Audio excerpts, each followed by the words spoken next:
Welcome to the Life You're Made For with me, Dr. Heather Penny. We're going to be having conversations that talk about us spiraling up versus spiraling down, because we all want to be living lives that are about thriving, not just surviving. This is the life you're made for. So let's get going. Hello, everyone. We are so excited to have Jen Morton here today, who is the not the president, the CEO of AGM, which is Association of Golf Merchandising. Did I get that right, Jen? Association of Golf Merchandisers. All right. So excited to have her here just talk about leadership and all the things that she holds and really what it looks like to be the whole leader. So before we jump in, Jen, is there anything else you want to say about who you are and what you do? No, I just want to thank you for having me here. I think the messaging and what it is that you are bringing to everyone around you is so impactful and important. So I'm just grateful to be here for you today. Oh, thank you so much. Jen and I got to meet. Well, let's start where we first got to meet. Sounds good. On the bleachers with two little boys playing baseball, huh? That's right. Baseball moms unite. Yep. That was our other life. And then we started moving back in our profession. Both our boys are, mine's in college. I think yours is a senior year, right? Senior year, yeah. Yeah. So we're starting to move into that empty nest and starting to pick up our careers a little bit more. So that's where we got to meet. And then more recently, I got to join Jen Morton at the AGM for a keynote presentation. And I had so much fun. And we talked about the whole leader. So Jen, what were some takeaways for you during that time? I'm just so grateful. The feedback from our audience at the 2023 AGM Retail Conference that we held recently in Orlando, Florida, was basically how much my audience came back to me and was like, it was like Heather was speaking directly to me. And I think when you are standing in front of a room of close to 300 people, and you're able to reach souls and reach individuals, I think that really speaks volume for the message that you are trying to instill in others and the importance of that. I know for me personally, having that opportunity to re-examine and reevaluate how one's individual strengths and passions really do help one to become a more effective leader. It's amazing what we do to ourselves that drains us. And I think one of the hardest truths, and I always try and say this with so much compassion, I always tell people, don't worry, all my fingers are pointing back. But we kind of cause the problem. We push ourselves. We don't take care of ourselves holistically. And then we wonder why we're fried and drained or depressed or anxious or just burned out. And I think one of the hardest things is really looking at ourselves in the mirror and learning how to lovingly, and I'm trying to say that carefully, just lovingly take responsibility for our levels of fulfillment and how we get to step into life as a leadership.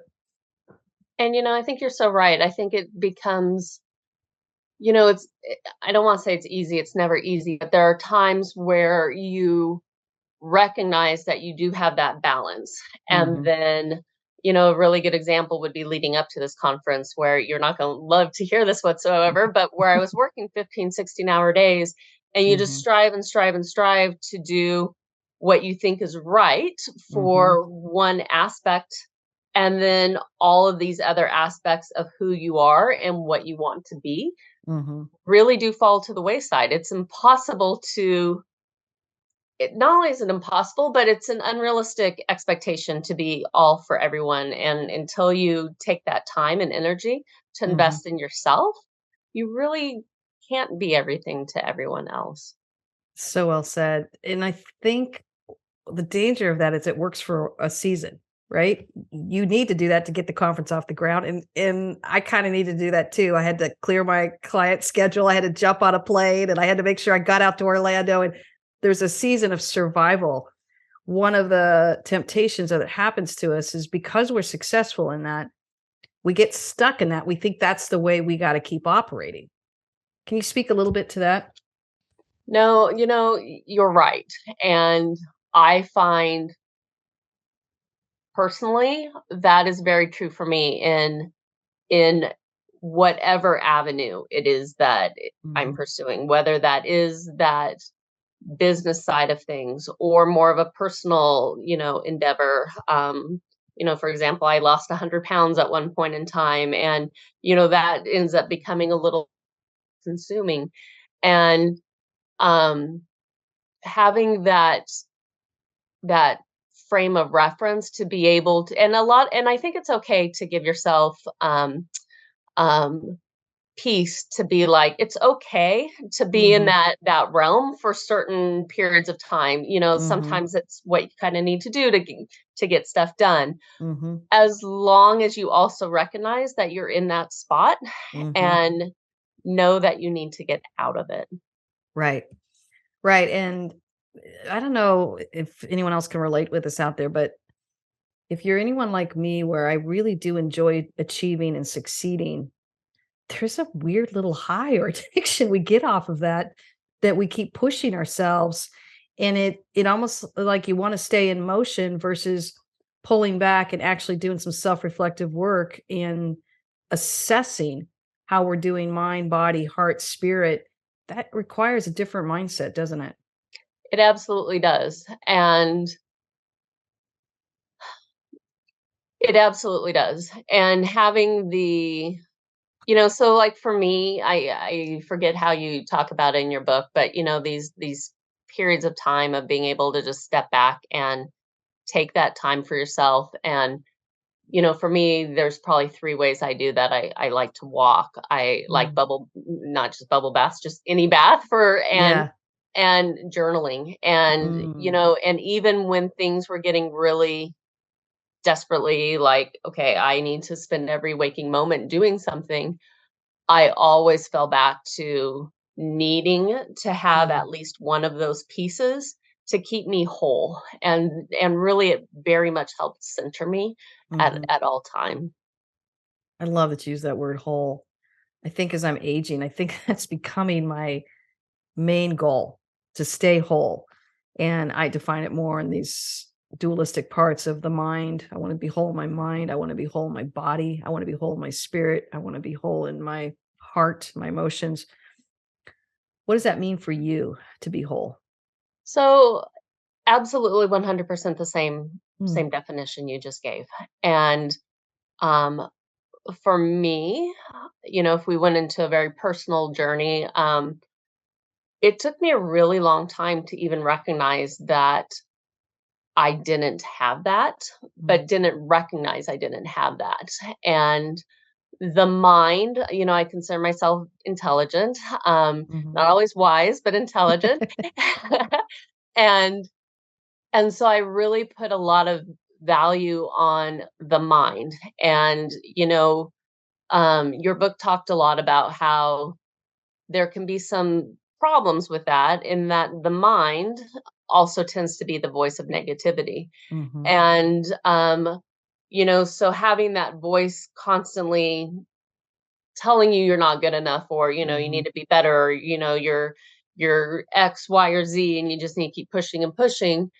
I had There's a couple of things, there's that piece, and then your story about the swings, the being on that swing was Tire swing. Mhm. so valuable to me, Mhm. because the other piece of that for me personally is I had completely lost the voice of my heart slash spirit.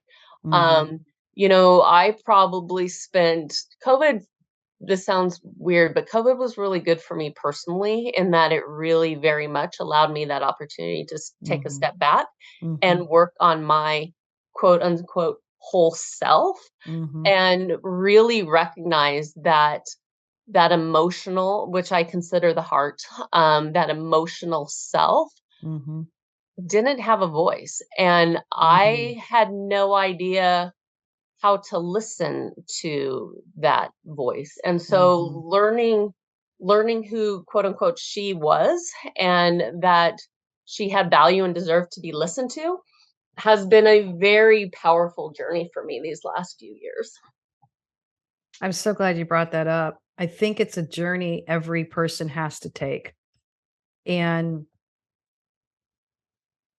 For those of you listening, Jennifer's referencing the allegory I use quite a bit of the little girl who gets one bracelet given to her, and then over the years she gets more and more bracelets given to her, which prevent her to go on her beloved tire swing and then on spending time under the stars. And the tire swing really represents an active rest that allows you to kind of find your voice again. And the stars represents a contemplative rest, the journaling, the listening to yourself. And then there's also this idea of this voice on the wind. There's some presence out there that's calling you back to your sense of self. And, it can be as concrete as this awesome teacher or coach that was in your life, or it can be as um, um, abstract as a divine figure or a God being up there. All of it counts. Whatever's calling you back to your sense of self is what I'm trying to say. I believe at some point in our life, we kind of have this awakening that says, I don't think I am being who I want to be, doing what I want to do. In fact, I'm pretty much on the wrong path. And then as you look down, you realize I got 20 bracelets on each arm. How did these pile up? And why are they preventing me from doing what I actually love? So I'm curious, do you have one of those moments that you just kind of realize this isn't me and I get to return to me? So I'm going to tell a story, and it's kind of a weird story. I'm going to Mm, say that up front. It's a very weird story. Um, so part of this journey, part of this path was really opening myself up to, um, and and I find that the more you are willing to open yourself up, the more people come into your life mhm, that you didn't really recognize that you necessarily needed. But as soon as you do allow yourself, I kind of consider it like you open yourself to the energy of the universe, and the mhm, energy of the universe provides what you need. mhm, Um, and I started working with this mentor who um, was and continues to be a very influential business person mm, in the corporate world. And after a while, this is where it gets kind of weird. I started having a dream that I used to have. It was a nightmare that I used to have mm, every night as a child. And I couldn't figure mm, out why, after 40 years, I started having this nightmare again. And in the nightmare, I was back to being this little girl. And basically, there's a dragon in it that comes and it eats me. Um, and mm, in that dream, I'm like waiting for this mentor to come and mm, save me. And so and this is a very like well-to-do professional individual, mm, but I'm like, I'm just going to take a chance and tell them that I'm having this recurring dream. You need to come and like save the child wow. within me. Uh-huh. And it was a bit of an embarrassing conversation for me, to be honest, because it's weird. And And vulnerable. it is very and just Mhm, weird. I couldn't figure out why after mhm, 40 years I was back to having this recurring nightmare, although I was seeing it from who I mm, am now. And mhm, it wasn't scaring me. I just recognized that I was waiting for something that just mhm, wasn't happening night after mhm, night after night. And he was very polite and listened to me and came back and said, "You know what, Jen? The reality is you are not there waiting for me to come and slay that dragon." He goes, "You are now capable of slaying your own dragon." He goes, "You're mm, waiting for me to show you that you have the tools, and you've always had the tools available for you." mm, And then he said something that he's like, "Call me tonight before you go to bed." And I'm thinking, okay, this is mhm. escalating the weird. And he said it was just a weird thing. And then that night he said to me, "When you go to sleep tonight, I want you to look down in your hands, and in one hand you're going to find a sword, and in the other hand you're going to see a shield." And really, that's not me giving you the tools, that's you seeing that you already have the tools. Wow. I'm sorry, I And just got chills. I I and love that. sure, Mhm, I'm like, who would have one, I'm like, who would mhm, have thought that? And two, thank you for having the wherewithal to just listen Mhm. to whatever it was that I was trying to express. Yeah. And literally that night, I fought that dragon and slayed that dragon in this way that is so, like, made for television, and yet Oh. it was so important and impactful for me. Mm. And that, I think, and getting back roundabout to your original thing, that was very much the inner spirit of me Mhm. needing to stand up and fight for her place in this world. Um, Mm. and and so yeah, that's a very weird, it's a very weird story, but it is absolutely truth, and it makes me just very, very grateful to that Mhm. individual for Mhm. having this out of the box thinking of how to deal Mhm. with that. Yeah, and I think it's a courageous story, Jen, because I believe many of us live with reoccurring dreams, whether it's literally or whether it's just abstract, but we live with this reoccurring sense of I'm made for more or this isn't me. And it sounds like the true self in him saw the true self in you. And talk about true mentorship, right? Truly, it Yeah. truly, and Mhm. to me, it's interesting because I really want to say that slaying that dragon really showed me Mhm. that there's nothing really to be afraid of. I don't need to Mhm. wait for others to come and save me or help me or do things. Mhm. I have all those tools and all that power within myself. Mhm. And it's like this nightmare that I had when I was, between the ages of 4 and 7, Mhm. to have and for it to have gone away for over 40 years, to then come back and take care of that now, how much that Mhm. just released Mhm. within me Mhm. was, I mean, for like, it was weird, Mhm. in a very beautiful, beautiful sense for me. Oh, yeah. It makes me think of a reoccurring dream I had for years about my mouth melting together and I couldn't talk. And I'd wake up in this panic. I mean, it's so obvious what I was dealing with. And when I finally started realizing I need to go find my voice, I need to go use it, that began, almost 15 years ago, of moving me out of climbing the corporate ladder, climbing the academic ladder, and moving more into opening my own coaching company with not a client in sight and going after my own doctorate and everything like that, saying, I have no idea how this is going to end, but something is telling me this nightmare is telling me my inner presence, my inner self is saying, save me, help me, save me. And I love that not just empowerment message that I'm hearing you talk about. What I really love is this personal responsibility. Our tendency is, well, that was a weird dream. I'm just going to go watch a movie or read a book or go eat something. All of our favorite Mhm. things we love to do to distract ourselves. But to have the wherewithal and really the truly not just the clarity, the confidence, but ultimately the courage, because courage is about taking action to do something about something that's happening to you internally. That's where I believe life transformation happens. And how 100%. we listen to our inner self saying, help me go find that life, go after that life. And I work with a spiritual director, I absolutely love her. And before I went to go speak, she said, Heather, bring them home. I never forgot that phrase. I go, bring them home. My gosh, I love that. Bring them home to their sense of self. I'm not bringing them home to me. I'm not bringing them home to selling more merchandise. I'm bringing them home to their sense of self, which will make them successful in all these other areas.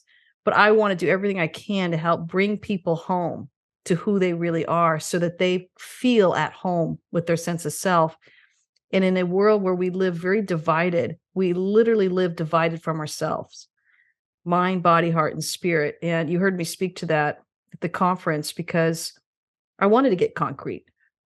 What does that mean for the whole sense of self? So, as we're talking about this, I mean, there are some areas that you enter into more easily, the mind or the body or the heart or the spirit. For you, where do you feel like you either enter in more easily, or maybe it's easier to answer, where do you feel like you maybe ignore more easily? So without a doubt, it's the mind is the one that I trust. I just Mm, trust that more, right? mhm, And the emotional and spirit, which I find which are different to me, they're mhm, different voices. The mm, emotional to me is more childlike and more open to joy and happiness, mm, whereas the spirit I think is the closest sense of true self. mhm, But for me, it's learning to um, listen mm, to those pieces of self and mhm, learning that that childlike wonder mhm, is as important as the mind, mhm, and I always had so much confidence in that mental piece. And mhm, growing up for me, there was a lot of don't cry, don't show your emotion, mm, don't do these things. And so those pieces were really mm, trapped, I think, for a long mhm, time. I mean, to the point realistically that as before 3 years ago, I had pretty much stopped crying, and mm, so, to have these reactions and be like, "Okay, my eyeballs are leaking," and that's a good thing, mm, and it's fabulous because by taking that time to mhm, invest in my own self-awareness, my own mhm, personal growth, mhm, that's when one can become better suited to leading others. I mean, that allows you to be a more active listener. That allows you to build those strong foundations because you just can see, hear, feel, and relate to mhm, all of these pieces mhm, of those around you. mhm. I love that you brought it back to that, because to to serve our people as leaders requires a whole presence. And I know I've done it well, and I know I've done it not so well. And when I've done it not so well, it's usually me, again, having to look in the mirror and realizing I cut off pieces of myself. I cut off, or I ignored or suppressed the heart piece, or I suppressed the mind piece, and there's shadow sides to all of this. We can stay way over in the mind or way over in the heart. It's that beautiful kind of dance we need to do with our internal sense of self to say, I've got to be responsible for bringing my sense of self to the table as a leader. And in doing that, I really need to make sure I'm assessing all four of these parts, because when I do that, I can help my people Right. with whatever that is that they're experiencing. And honestly, in the work that I do as a coach, I never know what I'm going to get when I get on the line. And I had 8 calls today, and I thought, I think every one of them surprised me. I had only 4 yesterday, but I was so exhausted because of the emotional intensity that was happening. And I thought, I am so glad I brought my whole self to this conversation and didn't bring my own agenda. I think one of the things I'm trying to be conscious of is what pulls us away from our sense of self. Do you have any clarity on that? In some ways, I want to say life, and I don't mean life as in, well, maybe I do.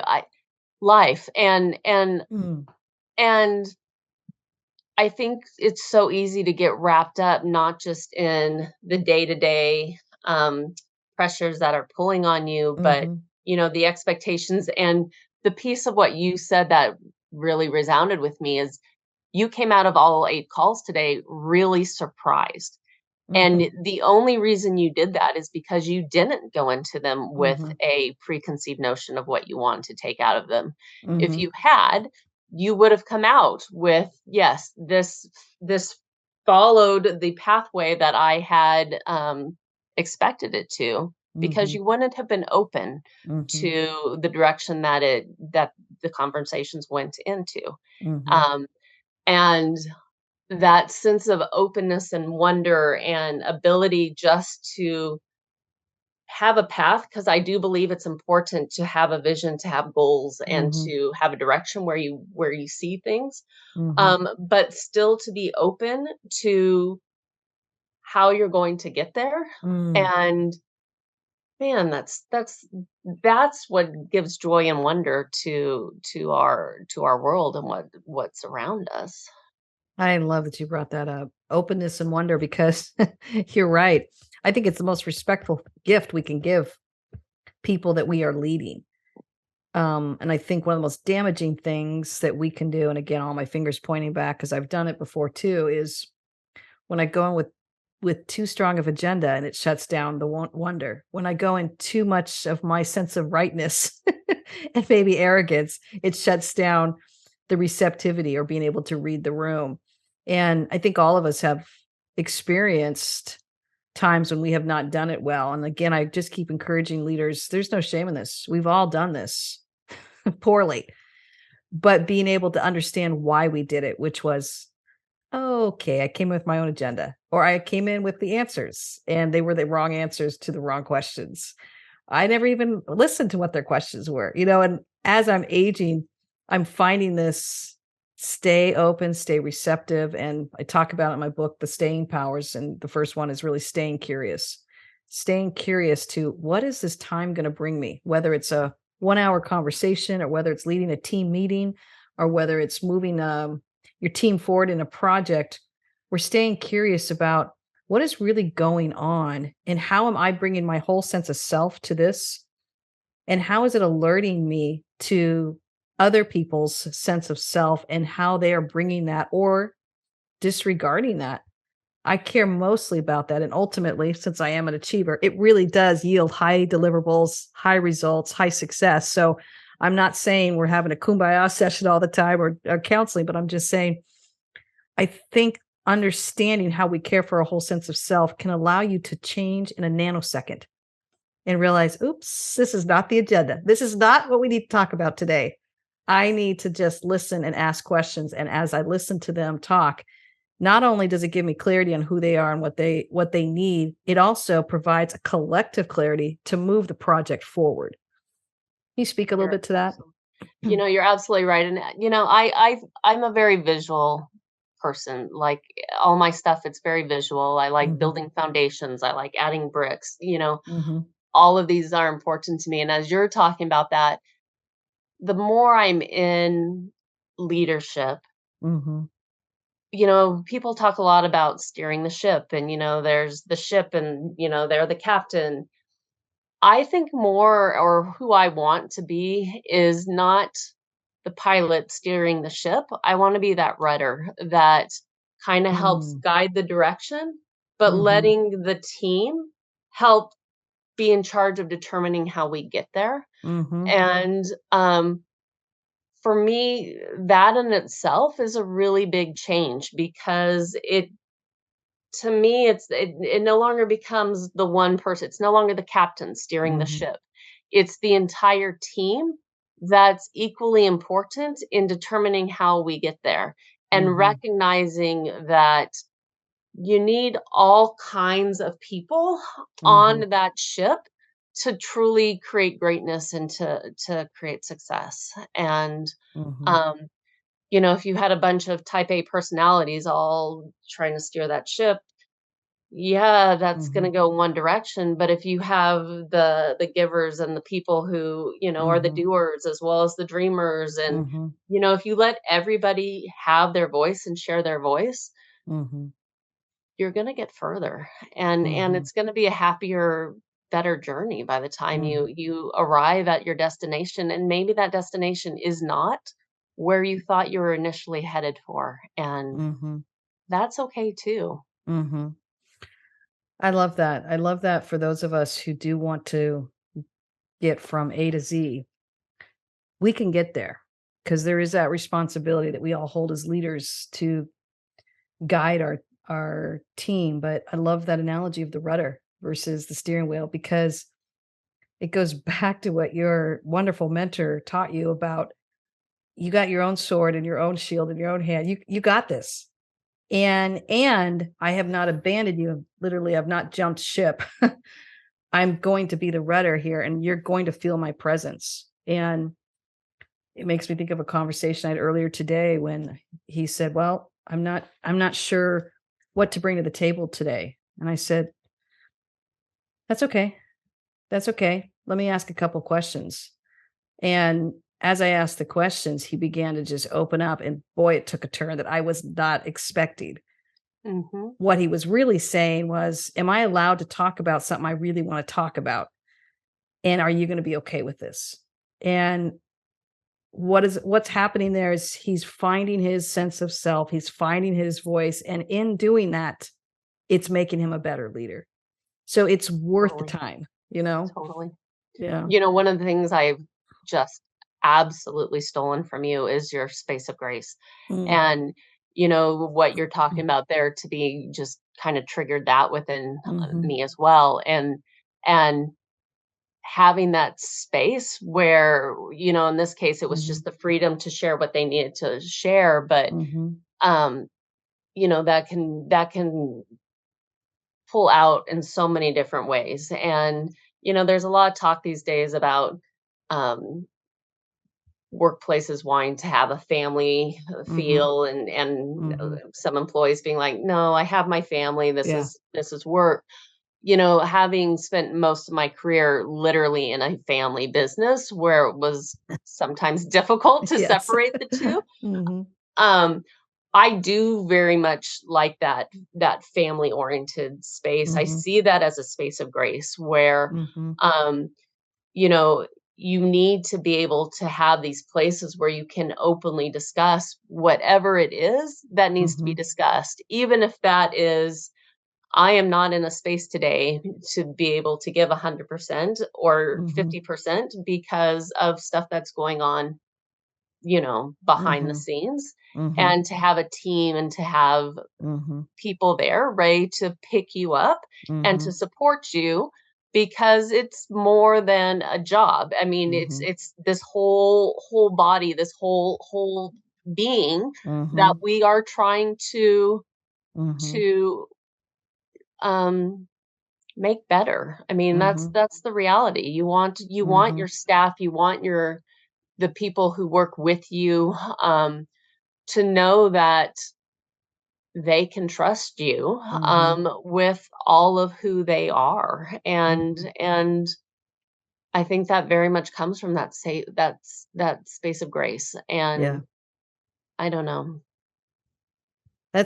I love it. And thank you for plugging that because it's my new book coming out, so I Oh, appreciate is it. Yeah.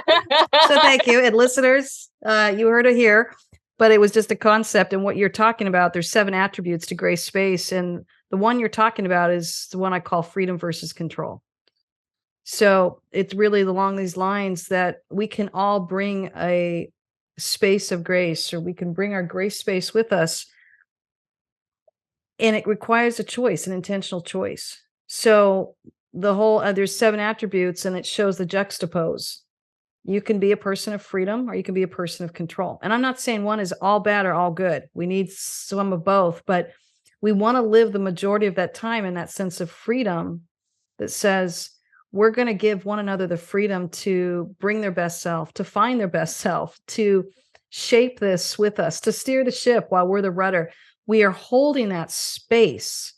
Like I said, we're not abandoning them. We're not jumping ship. We're holding that space, but we're holding it so gracefully. And one of the attributes is being able to say, I'm not going to control the ship. I'm not going to control how everything's going to go down.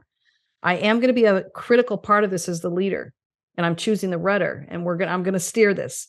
But everyone else has a really critical role to play in this. And what you're talking about, and that's one of my favorite attributes, is the freedom versus control. And it goes back to your early point. This really takes so much pressure off us as leaders.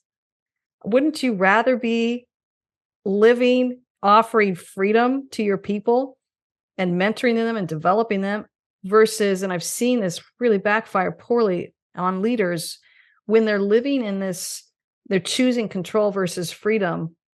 It doesn't end well because nobody wants to be controlled. Nobody Nobody wants to be does. controlled. we all want to be offered the permission to feel empowered and to find our sense of self and to be a valuable, positive contributor on the team. And we want to be steered and mentored and guided. We don't want to be left to our own devices. But I think there's such a powerful framework for this gray space of what we're offering people and saying, we get to be leaders that offer freedom because we believe that people do hold wisdom and value within themselves. And it's not our job to control people or even agendas or processes. It's our job to serve people and also to steer some of the guidance and the direction of it and even the vision. But ultimately, as leaders, we want to make sure that we are allowing and empowering people to bring them home, bring them Abs- home to their sense of self. Absolutely. And giving them that freedom and absolutely. Well, Jen, we're going to start wrapping up here. We're over the hump of middle age right here. We're probably right around middle age. I'm not sure how you all are, so I'll speak for myself. I'm 52 and I'm over the hump here of middle age and kind of approaching it. So I guess the question I want to ask is, what advice do you have for young leaders that are rising up through the ranks? What advice would you give them? I think, gosh, that's such a good question. I think what I would say is it's okay not to have all the answers. Mm, Um, you know, I think that a young leader so frequently feels like they have to have all the answers, and just having the wisdom to trust in yourself and not and don't be afraid to make mistakes. Don't be afraid to make mistakes, because in my opinion, there really aren't mistakes. It's just learning opportunities, and you are going to learn so much from as long as you're willing to look at it honestly mhm, and openly and mhm, see things for what they are. The opportunities in front of you to you don't always have to play it safe, and just to not try to either be more than what you currently are, be open to lessons and values and pieces that you can pick up, maybe not only from mentors and people above you, but people either at your level or people that you mhm, are working with. Um, you just have to be open to all of that and never mhm, be afraid to ask for help or to ask for, that hand to help pull you up. mm. I I love don't that. know. I love that. That's a good one. Okay, here's the last question I love to end with. What's your morning ritual? So, we talked early. I will go through my email just a little bit before I get out of bed. Yeah. I have to do that. But at that point I literally set it aside and I will take a bath. I will take that restorative moment for myself Mm, just to help me put everything aside and focus in on what I feel is important for me in that mm, day. mhm, Um uh, I'm not a coffee drinker, so, I don't start with caffeine. If I can mhm, then get dressed and spend a few moments just to take a very short walk, because I'm also like, okay, time to get to work. mhm, But even if it's a short walk around the block, mm, just to organize myself and get because I want to be proactive. I don't want to be reactive. And mm, so, um, I recognize most people are like, "Don't look in bed at your email," but for me, it just gives me an opportunity to just take a quick overview, and then I'll go through and do a couple of things that are important for me and to mhm, center me mhm. before I then utilize that to envision the rest of my day. Oh, I get that. I have to do that as well because I'm like, I just need to know if there's any fires I need to put out. Exactly. And I can do a quick review, and then I'm like, okay, I'll put a boundary on it 2 minutes, and then I'm done. And I've got, I think, 3 or 4 emails now that I check, but, so I try and step away from that, and you're right, it's how we start our days. What I'm finding too is it's a moving target. For me now, it's one of my true beliefs I'm living with is movement is a privilege. And so for now, I'm really enjoying getting up and moving. And this is a little bit more 2 weeks new. Before that, it was getting up and just relaxing on my couch and reading. But I'm feeling this shift, like I want to move, and I'm paying attention to that. But I've found that that's interesting that sometimes our morning rituals, at least for me, they're kind of a moving target depending on which season you are in life. I agree. I agree. Well, Jen, any last words before we sign off? No, I just would like to say, thank you again. And if I had to put out any advice, I would just say, everyone can slay their own dragons. You just need to Mm, trust in yourself and not be afraid to find your mentors, find the people who are there to lend a hand, to help pick you up, and to help guide you the way you need mm. to be, when you need the guidance. Oh, I So, love that. That's a great place to end. Thanks for joining us today and just being here with us, Jen, and all our listeners. Just a great conversation. And I'm thinking, Jen, we need to take our own walk. I'm all for it anytime. All right. Take care, everyone. Thank you. Thanks for joining us. We had such a great time today. And obviously, we are all stepping into this life that we're made for. But isn't it nice to have a little bit of support along the way? If you want to find out more about the life that you're made for, come find me at heatherpenny.com. Go ahead and subscribe. Give us a review. That really helps us out and helps spread the word. You get to step into the life that you're made for. Cheering you on.